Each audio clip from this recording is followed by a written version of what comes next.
Olá, turmas 1601 e 1602. No vídeo de hoje nós vamos abordar a explicação da segunda atividade de língua portuguesa. Fique até o final porque nós vamos abordar muitas habilidades. Na semana passada eu me apresentei e você também se apresentou. Nesse mês de março, vamos trabalhar com temáticas relacionadas ao Dia Internacional das Mulheres, que é comemorado no dia 8 de março de cada ano. Leia os dois textos a seguir. Texto 1. Mônica, me disseram que você queria montar um castelo de caixa de papelão. Como um garoto forte e proativo, eu vim ajudar você, porque é um trabalho pesado. Que fofo, diz a Mônica. Mas tem hora que parece que você não me conhece. Texto 2. O que significa empoderamento feminino? De acordo com o dicionário, a palavra empoderamento significa conceder ou conseguir poder, obter poder. Com origem no inglês empowerment, o termo foi traduzido pela primeira vez pelo pedagogo e filósofo brasileiro Paulo Freire. Para ele, empoderamento designa a capacidade do indivíduo de realizar as mudanças necessárias para evoluir e se fortalecer. Em 2010, a Organização das Nações Unidas, ONU, lançou um documento chamado Os Princípios de Empoderamento das Mulheres. O principal objetivo era mostrar às empresas e companhias como elas poderiam conceder mais poder para as mulheres. Os 7 princípios básicos do empoderamento são: número 1. Estabelecer liderança corporativa sensível à igualdade de gênero no mais alto nível. 2. Tratar todas as mulheres e homens de forma justa no trabalho, respeitando e apoiando os direitos humanos e a não discriminação. 3. Garantir a saúde, a segurança e o bem-estar de todas as mulheres e homens que trabalham na empresa. 4. Promover educação, capacitação e desenvolvimento profissional para as mulheres. 5. Apoiar empreendedorismo de mulheres e promover políticas de empoderamento das mulheres por meio das cadeias de suprimentos e marketing. 6. Promover a igualdade de gênero por meio de iniciativas voltadas à comunidade e ao ativismo social. 7. Medir, documentar e publicar os progressos da empresa na promoção da igualdade de gênero. Assim, o empoderamento feminino se refere basicamente a dar poder para outras mulheres para que cada mulher possa assumir seu poder individual.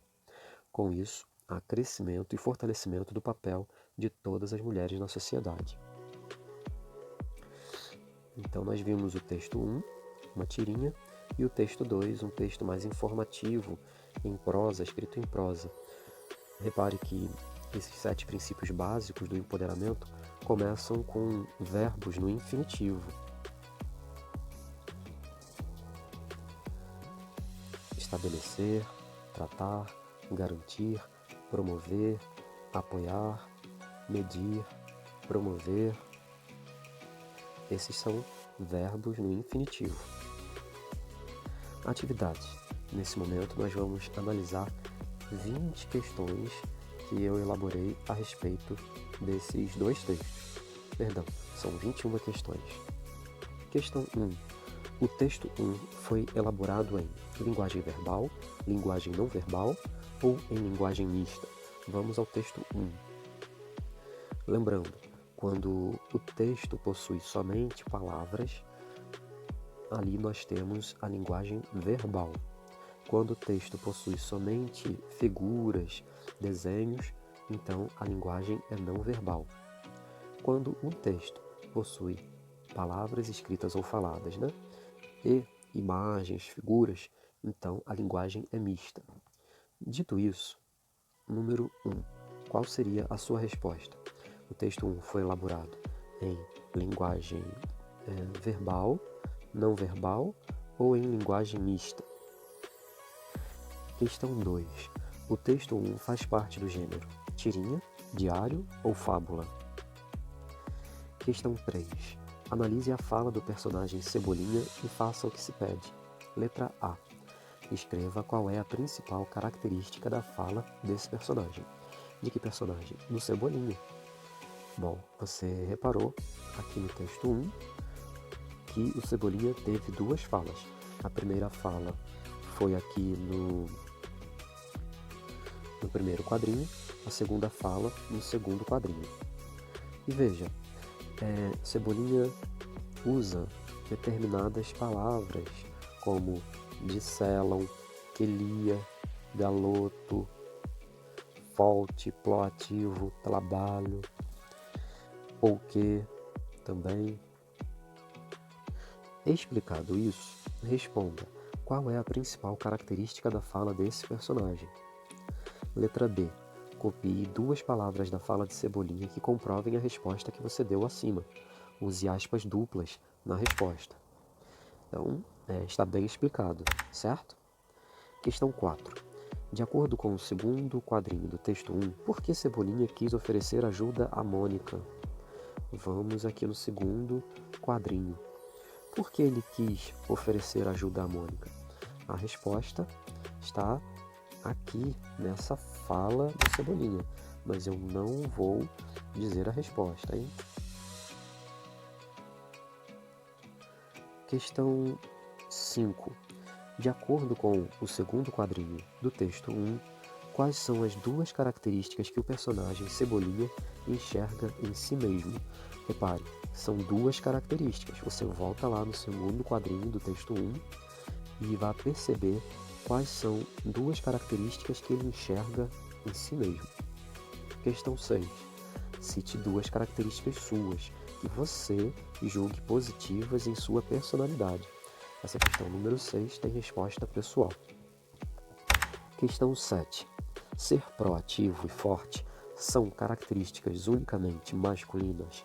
Sim ou não? Questão 8. No último quadrinho do texto 1, qual elemento da linguagem não verbal nos faz entender que Cebolinha ficou surpreso? Então vamos lá no último quadrinho do texto 1 e tentar perceber qual foi o elemento nesse texto 1, nesse último quadrinho, que nos faz entender que Cebolinha ficou surpreso.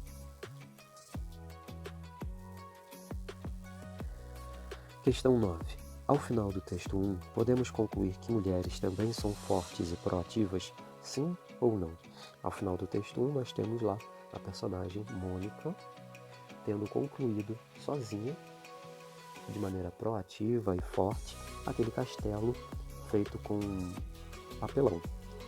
Então, podemos concluir que mulheres também são fortes e proativas, também podem ser fortes e proativas, sim ou não? Questão 10. Agora vamos falar sobre o texto 2. O título do texto 2 é uma frase declarativa, uma frase interrogativa ou uma frase exclamativa? Vamos voltar ao texto 2. Veja o título. O que significa empoderamento feminino? Isso é uma frase declarativa, uma frase interrogativa ou uma frase exclamativa? A frase declarativa possui um ponto. Uma frase interrogativa possui um ponto de interrogação. E uma frase exclamativa possui um ponto de exclamação. Questão 11. O texto 2 responde à pergunta feita no título, sim ou não? Questão 12. O texto 2 é um texto narrativo ou um texto informativo? Lembrando que para ser um texto narrativo, você precisa de narrador, você precisa de personagens, sendo que esses personagens podem ser o protagonista e o antagonista. Nós temos um espaço onde a história se passa, nós temos um tempo para essa história acontecer, e ali dentro dos tipos de narrador, nós temos o narrador personagem e o narrador observador. Em termos de estrutura, um texto narrativo possui situação inicial, conflito gerador, desenvolvimento, clímax e desfecho. Então, esse texto 2 é um texto narrativo? Se você acha que o texto 2 é um texto narrativo, então o texto 2 contém todos esses elementos que eu expliquei. Caso contrário, o texto 2 será um texto informativo. Questão 13. Qual é a finalidade do texto 2? Finalidade é o para que serve, é o propósito, é o objetivo. Qual é o objetivo do texto 2? Você vai escrever. Questão 14. O texto 2 foi escrito em prosa ou em verso? Para ser um texto escrito em verso, o texto seria ou um poema ou uma letra de música, organizado em versos, às vezes em estrofes, mais de uma estrofe. E caso o texto 2 tenha sido organizado em parágrafos, então a resposta será escrito em prosa. Um texto em prosa é sempre que você tem um texto escrito em parágrafos, em forma de parágrafos. Questão 15. Comparando o primeiro parágrafo do texto 2 com o texto 1 inteiro, podemos dizer que a personagem Mônica foi retratada de maneira empoderada? O primeiro parágrafo do texto 2 fala sobre a definição, veja, a definição da palavra empoderamento. E você acha que, então, comparando o primeiro parágrafo do texto 2 com o texto 1 inteiro, podemos dizer que a personagem Mônica foi retratada de maneira empoderada? Sim ou não? Questão 16. Relendo o primeiro parágrafo do texto 2, cite quem foi o filósofo e pedagogo brasileiro que primeiro traduziu o termo inglês empowerment. Então é só você reler, leia de novo o primeiro parágrafo do texto 2 e você vai ter o nome daquele filósofo e pedagogo brasileiro que primeiro traduziu o termo em inglês empowerment. Questão 17. Por que as palavras empowerment e marketing foram escritas em itálico? Lembre que na sua resposta, o porquê precisa vir junto e com inicial maiúscula, sem acento. Na pergunta, o porquê é separado. Na resposta, o porquê tem que ser junto. Por que as palavras empowerment e marketing foram escritas em itálico? Bom, lembre que sempre que eu digitar uma palavra escrita em língua estrangeira, eu preciso digitar essa palavra em itálico. É uma regra, ok? Questão 18. Releia o seguinte trecho e depois responda ao que se pede.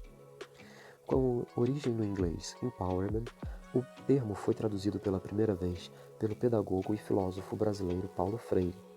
Para ele, empoderamento designa a capacidade do indivíduo de realizar as mudanças necessárias para evoluir e se fortalecer. Esse pronome ele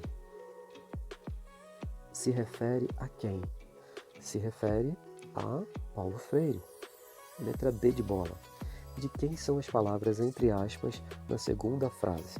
A segunda frase está aqui. Para ele, empoderamento designa a capacidade do indivíduo de realizar as mudanças necessárias para evoluir e se fortalecer.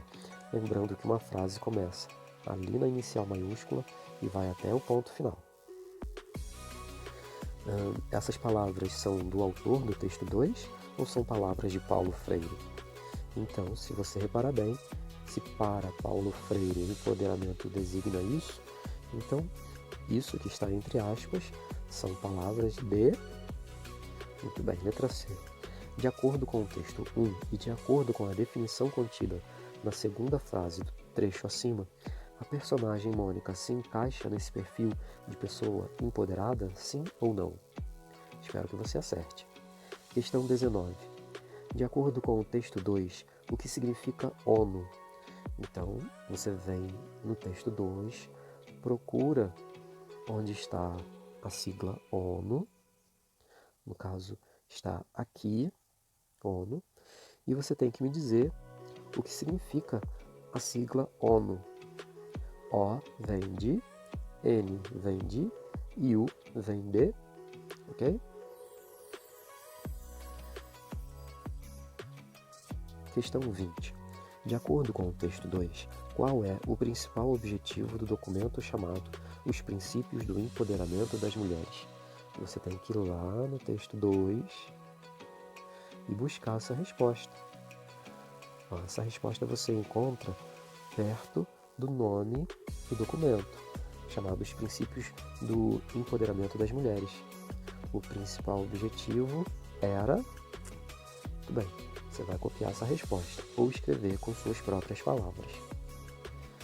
E por fim, questão 21. Os 7 princípios expostos no texto 2 desejam excluir o bem-estar dos homens? Sim ou não? E justifique sua resposta. Se você acha que esses 7 princípios desejam excluir os direitos dos homens e o bem-estar dos homens, você vai dizer que sim. Caso contrário, você vai dizer que não. E vai justificar a sua resposta. Cuidado na questão 21. Espero que você tenha gostado da explicação e aguardo o retorno da sua tarefa. Um abraço e até a próxima.